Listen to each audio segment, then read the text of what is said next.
Hello friends, video শুরু হওয়ার আগে বলে দিচ্ছি এই ভিডিওকে লাইক অ্যান্ড সাবস্ক্রাইব করে দিবেন আর সাথে বেল আইকনকে অলে সেট করে দিবেন। আর এই সিরিজের আগের পার্টস আর সিজন 1কে চেক আউট করবেন, আমার চ্যানেলে অ্যাভেলেবল আছে। তাহলে এখন আগে। আর যখন অ্যান্থনি আর ডেভিড ওই সিটকে একটি সার্ভারের চেঞ্জ করে দিল, তখন অ্যান্থনি ডেভিডকে বলে তোমার ওখানে যাওয়ার দরকার নাই, আর যদি আমি র্যাকিকে পাই তাহলে আমি তোমাকে জানাবো। তারপর ডেভিড হ্যাঁ করে দেয়। তারপর অ্যান্থনি সার্ভারে লগ ইন করার চেষ্টা করে are likely say log in করে নিছে। আর তারপর কিন্তু অ্যান্থনি অনেকক্ষণ খোঁজার পরও র্যাকিকে পায় না। সে নেদারে খোঁজ করে আর এন্ড ডাইমেনশনেও খোঁজ করে, কিন্তু সে র্যাকিকে পায় না। আর অ্যান্থনি ভাবে মেবি র্যাকি এ সার্ভার দিয়ে চলে গিয়েছে।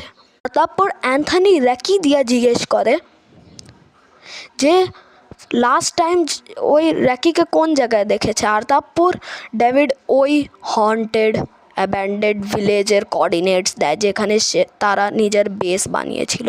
আর লাস্ট টাইম সেখানেই র্যাকিকে দেখা গিয়েছিল হিরোব্রাইনের বডিতে লাস্ট গুড বাই বলার সময়। আর তারপর অ্যান্থনি ওই অ্যাব্যান্ডেড ভিলেজে যায় কোঅর্ডিনেটস দেখে। আর তারপর ওখানে যাওয়ার সাথে সাথে একটি লোনলিনেস ফিল হয়। আর এই ইমোশনস মনে হয় ওই আগেও ফিল করছে এনটিটি 303 এর সাথে ফাইটের সময়। আর তারপর অ্যান্থনি বুঝে যায় যে এখানেই হয়তো র্যাকি আসে হিরোব্রাইনের বডিতে।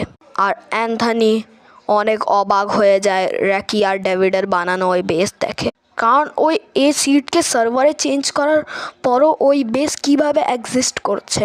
নর্মালি একটি বেস সিট চেঞ্জ করার পর আর ডিসেবল হয়ে যায়, কিন্তু এটি ডিসেবল হয় না। আর আস্তে আস্তে অ্যান্থনি ওখানে বাড়তে থাকে, আর সাথে সাথে ওই লোনলিনেস আবার বাড়তে থাকে। আর অ্যান্থনি যখন গেটের কাছে পর্যন্ত পৌঁছায় তখন একটি আওয়াজ আসে, হু আর ইউ, চলে যাও এখান থেকে, নাহলে তুমি জানো না যে আমি কি করতে পারি। আর অ্যান্থনি বোঝা যায় যে ওই র্যাকিকে পেয়ে গেছে। এটা ওই র্যাকি আছে যে হিরোব্রাইনের বডিতে আছে, যে নিজের বন্ধু ডেভিডকে বাঁচিয়েছিল। আর তারপর অ্যান্থনি বলে কোন সিড, এটা আমার সার্ভার।